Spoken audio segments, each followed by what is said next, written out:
बच्चों, आज हम लोग बायोटेक्नोलॉजी जो यूनिट हम लोग स्टार्ट किए थे उसका स्टेप 2 के बारे में हम लोगों को स्टडी करनी है। जैसे कि स्टेप 1 का पहले थोड़ा सा रिवाइज कर लेंगे कि स्टेप 1 में हम लोगों ने किसी भी लिविंग सेल के न्यूक्लियस से डीएनए को आइसोलेट करवाया था डिफरेंट टाइप के एंजाइम्स को यूज करके। ये सब चीजों को रिमाइंड करते रहिए। डिफरेंट टाइप्स के एंजाइम्स को यूज करके किसी भी लिविंग सेल के न्यूक्लियस से डीएनए को आइसोलेट करा दिया। आइसोलेट कराने के बाद चिल्ड इथेनॉल में प्रोसेसिंग करवाई और वहां से डीएनए को बाहर निकालने की प्रोसेस स्पूलिंग प्रोसेस कहलाई। यहां तक हम लोगों ने स्टेप 1 पढ़ा था। स्टेप 2 की बात करते हैं। स्टेप 2 में आप लोगों को पढ़ना होता है fragmentation of DNA. Fragmentation of DNA, इसी को आप लोग कह सकते हो सिंपली भाषा में cutting of DNA. Cutting of DNA, अगर कटिंग को देखा जाए तो हमारे डीएनए को दो तरीके से काटा जा सकता है। चूंकि डीएनए आपका एक स्पेसिफिक एंजाइम के थ्रू कट होता है जिसको हम लोग न्यूक्लियेजेस एंजाइम के ग्रुप को न्यूक्लियेजेस एंजाइम के ग्रुप से डीएनए को कट किया जा सकता है। अगर न्यूक्लियेजेस एंजाइम को देखें तो ये दो प्रकार का, पहले नंबर का एंजाइम होता है एक्सोन्यूक्लियेजेस, दूसरे नंबर का एंजाइम होता है एंडोन्यूक्लियेजेस। ओके, जो एक्सोन्यूक्लियस होता है वो डीएनए को कट करता है बाय एंड पार्ट। जैसे कि ये डीएनए है तो आपके डीएनए को एकदम एंड पार्ट से उसने कट कर दिया, ये रहा उसका एंड पार्ट, ऐसे कट कर दिया।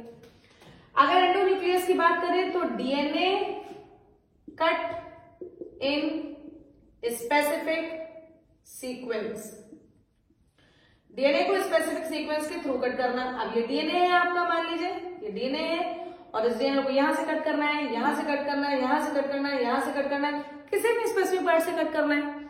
तो हम लोगों को चूंकि डीएनए को कट करना है इन बायोटेक्नोलॉजी, तो हम लोग ज्यादातर रेस्ट्रिक्शन एंडोन्यूक्लियस एंजाइम का प्रयोग करते हैं। ठीक है, तो इस एंडोन्यूक्लियस एंजाइम का नाम क्या हुआ? Restriction endonuclease. फटाफट इस सबको नोट करते रहे या फिर आप इसको नोट ही करें, वही ज्यादा अच्छा है, या स्क्रीनशॉट ले लें, दोनों चीजों में से कुछ भी आप लेके इसको नोट डाउन करते रहे क्योंकि ये स्टेप तो थोड़ा सा लंबा होने वाला है। तो अगर हम लोग एंडोन्यूक्लियस की बात करें तो उसके पहले थोड़ा सा इंट्रोडक्टरी पार्ट देते हैं कि आखिर ये एंडोन्यूक्लियस को कैसे आइसोलेट कराया गया। तो उसकी जानकारी के लिए थोड़ा सा पुराने में हम लोग जाएंगे, 1963 की बात करेंगे कि सन 1963 में क्या हुआ। देखिए भाई, 1963 में दो प्रकार के एंजाइम आइसोलेट किए गए। एनसीईआरटी साफ कहती है आपकी कि 1963 में दो प्रकार के एंजाइम्स आइसोलेट किए गए, जिनमें से और क्यों आइसोलेट किए गए? ताकि बैक्टीरियोफेज वायरस की ग्रोथ को रोका जाए। किसमें? ई कोलाई में। पहले पूरी बात को लिखते हैं। टू एंजाइम्स आइसोलेट किए गए, क्यों किए गए? For restricting the growth, for restriction the growth of bacteriophage. Bacteriophage क्या है? बैक्टीरियोफेज एक प्रकार का वायरस है। Restriction the growth of bacteriophage in E coli. अगर जानकारी नहीं है तो समझे कि बैक्टीरियोफेज एक प्रकार का वायरस होता है। फेज का मतलब खाने वाला, बैक्टीरिया का मतलब बैक्टीरिया को खाने वाला वायरस, यानी कि ये बैक्टीरियोफेज वायरस इस ई कोलाई को लगातार ना नुकसान पहुंचाता है, किल करता है उसको। तो हम लोगों ने दो एंजाइम्स आइसोलेट किए ताकि ये बैक्टीरियोफेज वायरस की ग्रोथ को रोका जा सके। कैसे रोका जा सके? उन दो एंजाइम्स के काम में जो पहला एंजाइम था उसका काम था कि ये वायरस के डीएनए के किनारे मिथाइल ग्रुप जोड़े दे रहा था, तो उसकी ग्रोथ रेस्ट्रिक्टेड हो गई। फिर से देखें, इसका काम होगा, पहले एंजाइम का काम होगा कि add methyl group in DNA of virus. ये तो पहला पॉइंट हो गया कि वायरस के एंड पार्ट पर मिथाइल ग्रुप जोड़ दिया। इस तरीके से आपके बैक्टीरियोफेज वायरस की ग्रोथ रुक गई। और दूसरे पार्ट में क्या बात बोली गई? दूसरे पार्ट में बात बोली गई कि उसके डीएनए को ही कट कर दिया जाए। जहां से भी हमको लग रहा है कि ये नुकसान पहुंचा रहा है तो वहां से डीएनए को कट कर दिया जाए। तो दूसरा पार्ट क्या है, cut the DNA at specific site, cut the DNA at specific site. ये दो प्रकार के एंजाइम्स का प्रयोग करके हम लोगों ने इस बैक्टीरियोफेज वायरस की ग्रोथ को रोका। अब हम लोगों को इस पार्ट से समझ में आया कि ये रेस्ट्रिक्शन एंडोन्यूक्लियस एंजाइम के बारे में ही तो बात की गई है। तो ये एंजाइम का नाम क्या निकल के आया भैया जी, रेस्ट्रिक्शन एंडोन्यूक्लियस एंजाइम, जिसका उपयोग हम लोग बायोटेक्नोलॉजी में भर भर के करते हैं। ये बात समझ में आ गई सभी को? यानी कि बैक्टीरिया एक तरीके से रेस्ट्रिक्शन एंजाइम का उपयोग अपनी डिफेंस मैकेनिज्म में कर सकता है। नीट का बड़ा फेवरेट क्वेश्चन है, कौन सा एंजाइम बैक्टीरिया के लिए as a defence mechanism work करता है? तो आपका आंसर है रेस्ट्रिक्शन एंडोन्यूक्लियस। याद रखिएगा जो पॉइंट मैंने बोला है कि bacteria used it as a defence. बिल्कुल भाई, जाहिर सी बात है कि उसको बैक्टीरिया के डीएनए, वायरस के डीएनए को अगर कट कर दे रहा है रेस्ट्रिक्शन एंडोन्यूक्लियस एंजाइम, तो बैक्टीरिया तो बच ही जाएगा। इसकी ग्रोथ अगर रुक गई तो बैक्टीरिया तो बच ही जाएगा। इस बात को समझते हुए अगर एक लाइन और देखें, रेस्ट्रिक्शन एंडोन्यूक्लियस क्या करता है, तो क्या करता है कि इन बैक्टीरिया वायरल डीएनए अगर अटैच हो गया, बैक्टीरिया में अगर वायरल डीएनए अटैच हो गया, देन ये जो रेस्ट्रिक्शन एंजाइम होता है ये इसको कट कर देता है। देन रेस्ट्रिक्शन एंजाइम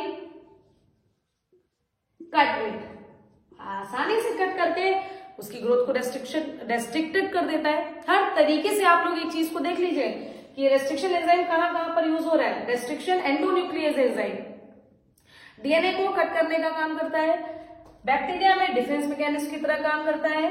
बैक्टीरिया में अगर बैक्टीरिया में वायरल डीएनए अटैच हो गया है, उसकी ग्रोथ, बैक्टीरियोफेज वायरस इकोलाई में अटैच हो गया है, तो जाहिर सी बात है इकोलाई की ग्रोथ को रोक के अपनी ग्रोथ को बढ़ाएगा। तो हम लोगों ने रेस्ट्रिक्शन एंडोन्यूक्लियस के एंजाइम का प्रयोग करके इसके डीएनए को कट कर दिया। यहाँ लिखा हुआ है अच्छे से, फटाफट इसको नोट करते रहिए बच्चों, क्योंकि हम लोग को स्क्रीनशॉट ले लीजिए, वो ज्यादा बेस्ट ऑप्शन है आपके लिए। ठीक है, इसके बाद अगर हम लोग और आगे बात करें कौन कौन से एंजाइम का हम लोग प्रयोग करते हैं, तो जरा देखें जरा।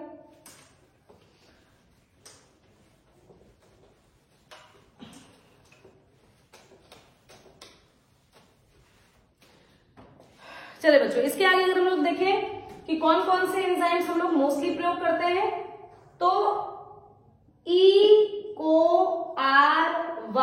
एंजाइम का ज्यादातर प्रयोग किया गया है। एनसीईआरटी में इसी का एक्सप्लेनेशन है। लेकिन अगर आपसे पहला खोजा गया रेस्ट्रिक्शन एंजाइम की बात पूछे, first restriction endonuclease, first restriction endonuclease, अगर इस एंजाइम की बात पूछे तो इस एंजाइम का नाम क्या होगा, HIND2। ये आपको बात पता चलेगी। ठीक, एक बात और समझ लेते हैं कि ये जो रेस्ट्रिक्शन एंडोन्यूक्लियस एंजाइम है ये डीएनए के स्पेसिफिक साइट को पहले खोजता है और उस स्पेसिफिक साइट को उस एंजाइम का रिकॉग्निशन सीक्वेंस कहते हैं। तो अगर EcoR1 के रिकॉग्निशन सीक्वेंस की बात करें, अगर EcoR1 के रिकॉग्निशन सीक्वेंस की बात करें तो वो होता है GAATTC 5 prime to 3 prime DNA पे। ठीक है, और इसी के जस्ट उल्टा कॉम्प्लीमेंट्री स्ट्रैंड इधर रहेगा 5 प्राइम टू 3 प्राइम और इसका उल्टा होगा GAATTC। ये हो गया EcoR1 का रिकॉग्निशन सीक्वेंस। ओके, अगर हम लोग HIND2 की बात करें जो कि एनसीईआरटी में नहीं है, एक्सप्लेन नहीं किया गया है, देखो बेटो इतना ज्यादा डीपली नहीं पूछा गया, लेकिन फिर भी आप लोग इस बात की जानकारी ले लीजिए कि क्या HIND2 का भी रिकॉग्निशन सीक्वेंस है।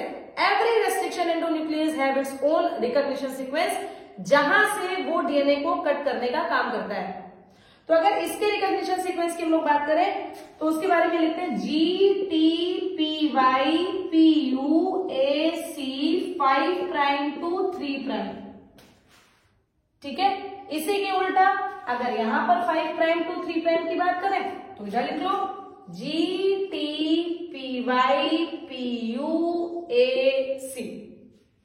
ये बातें हम लोगों ने कर ली बहुत अच्छे से।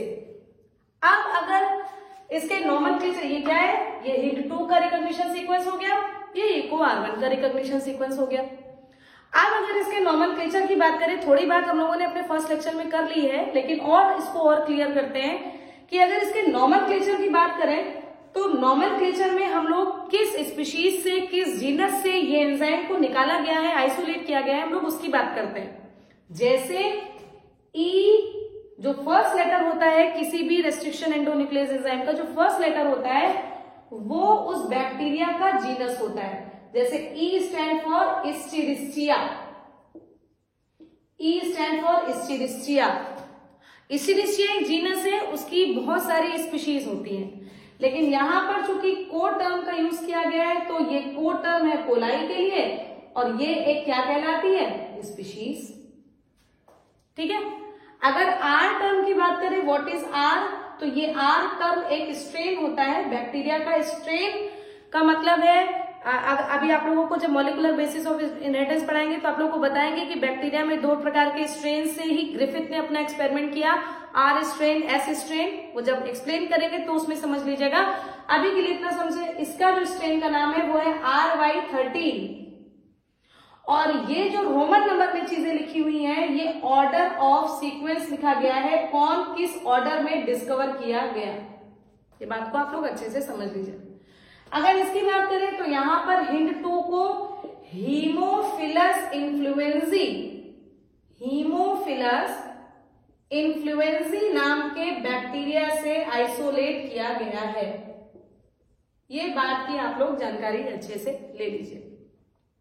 तो अभी तक हम लोगों ने क्या सीखा इस लेक्चर में कि पहले स्टेप में क्या पढ़ा कि डीएनए को आइसोलेट करना है, दूसरे स्टेप में क्या करना है कि डीएनए के छोटे छोटे टुकड़े करने। वो डीएनए के छोटे छोटे टुकड़े किसकी मदद से करने, with the help of restriction endonuclease enzyme. Restriction endonuclease enzyme कौन कौन से प्रकार के आपने पढ़े, EcoR1 और HIND2। HIND2 पहला डिस्कवर एंजाइम है, EcoR1 नॉर्मल हम लोग इसको बायोटेक्नोलॉजी प्रोसेस में यूज करते हैं। इसके बाद इनका रिकॉग्निशन सीक्वेंस पढ़ा, इसको याद रखना बच्चों सब लोग अच्छे से। और इसके बाद हम लोगों ने उसका नोमेनक्लेचर के बारे में पूरी की पूरी स्टडी की। फटाफट इसका स्क्रीनशॉट लीजिए या फिर इसको नोट डाउन कीजिए बच्चों। इसके बाद अगर हम लोग बात करें फंक्शनिंग ऑफ रेस्ट्रिक्शन एंडोन्यूक्लियस की, तो थोड़ी बातें उसकी देख लें। ये थोड़ा सा टॉपिक और लंबा होगा, इसके बाद ये खत्म ही होने वाला है क्योंकि बस अब 2 टॉपिक आपके बचे हैं। इसके बाद अगर हेडिंग डालें तो वो हेडिंग है functioning of restriction endonuclease. Functioning of restriction endonuclease, इस एंजाइम की हम लोग बात कर लेते हैं। एक्चुअली फंक्शन कैसे करता है बेटा, देखिए जरा, जैसे GAATTC EcoR1 के लिए था 5 प्राइम टू 3 प्राइम, इधर क्या था GAATTC 5 प्राइम टू 3 प्राइम। इस तरीके से सीक्वेंस इसने ढूंढा और इस सीक्वेंस को हम लोग पैलिंड्रोमिक सीक्वेंस कहते हैं, जिसमें फॉरवर्ड एंड बैकवर्ड सीक्वेंस पढ़ने को मिले, वो सीक्वेंस क्या कहलाता है, पैलिंड्रोमिक सीक्वेंस। याद रखना, वो ढूंढता है इस सीक्वेंस को, ये रेस्ट्रिक्शन एंडोन्यूक्लियस एंजाइम उस डीएनए में इस पैलिंड्रोमिक सीक्वेंस को ढूंढता है। लैंग्वेज समझे, वो डीएनए का सीक्वेंस जो फॉरवर्डली और बैकवर्डली सेम दिखे। अगर साधारण लैंग्वेज में देखें तो हम लोग बचपन में खेल खेलते थे, 3 अक्षर का मेरा नाम उल्टा सीधा एक समान, जहाज बोल देते थे, है ना। 11 अक्षर का मेरा नाम उल्टा सीधा एक समान, इसको आप लोग सोचिएगा, हिंदी में हम लोगों ने बहुत बड़ा नाम लिया था, नेक्स्ट वीडियो में बता दिया जाएगा। अभी के लिए देखिए, ये वाली बात भी आपको पैलिंड्रोमिक सीक्वेंस लगती है, डालडा 3 अक्षर का मेरा नाम उल्टा सीधा एक समान, ये वही वाला खेल ही है, इसको ये समझिए। उस सीक्वेंस को हम लोग क्या कहते हैं, पैलिंड्रोमिक सीक्वेंस कहते हैं। क्लियर हुआ ये सब चीजें। अच्छा, इसके बाद अगर हम लोग बात करें कि ये रेस्ट्रिक्शन एंजाइम हमेशा किनारे से थोड़ा हटकर कट करता है। जैसे अगर यहां बात करें तो ये बेटा जी यहां से कट करेगा, जी और ए के बीच से, इन दोनों के बीच से कट करेगा। तो यहां पर भी ये जी और ए के बीच से कट करेगा, यहां से कट करेगा। इसका रीजन क्या है? इसका रीजन ये है कि अगर इसने इसको यहां से कट कर दिया तो इस किनारे पर एक एंड मिल जाता है इसको। उस एंड को स्टिकी एंड्स कहते हैं। कितनी अच्छी अच्छी बातें आप लोग पढ़ रहे हो, उसको ध्यानपूर्वक देखिए। उस एंड को स्टिकी एंड्स कहते हैं, क्योंकि अगर ये एंड कट गया तो भाई बाकी डीएनए तो आपस में जुड़ेगा।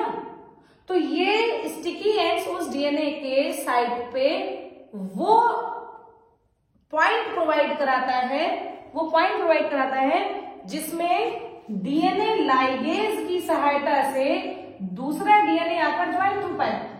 ओके, खाली उतना पार्ट थोड़ी ना बॉडी में पड़ा रहेगा यार। तो फिर से देखिए इसका जो फंक्शनिंग है इसकी देख लेते हैं कि GAATTC में जो इको R1 एंजाइम है वो G और A के पास से इसको कट करता है। इधर भी G और A के पास से इसको कट किया और क्या प्रोवाइड हो गया आपको? Sticky ends. वो स्टिकी एंड के काम से, वो उस स्टिकी एंड्स की मदद से डीएनए लाइगेज की सहायता से दूसरे एंड के पार्ट और दूसरे डीएनए के पार्ट्स भी आकर इससे जुड़ सकते हैं, उसको पॉइंट प्रोवाइड कराता है। ओके, ये आपका स्टेप 2 लगभग खत्म हुआ। लगभग क्या, स्टेप 2 के बारे में आपको सारी जानकारी दे दी गई है। इसके आगे हम लोग फिर स्टेप 3, स्टेप 4 इस तरीके से पढ़ेंगे। 7 स्टेप है, पहले ही बताया जा चुका है। इसकी स्टडी कीजिए अच्छे से, इसको रिवाइज कीजिए, पढ़िए। तब तक हम लोग अपने नेक्स्ट लेक्चर में मिलते हैं। ओके।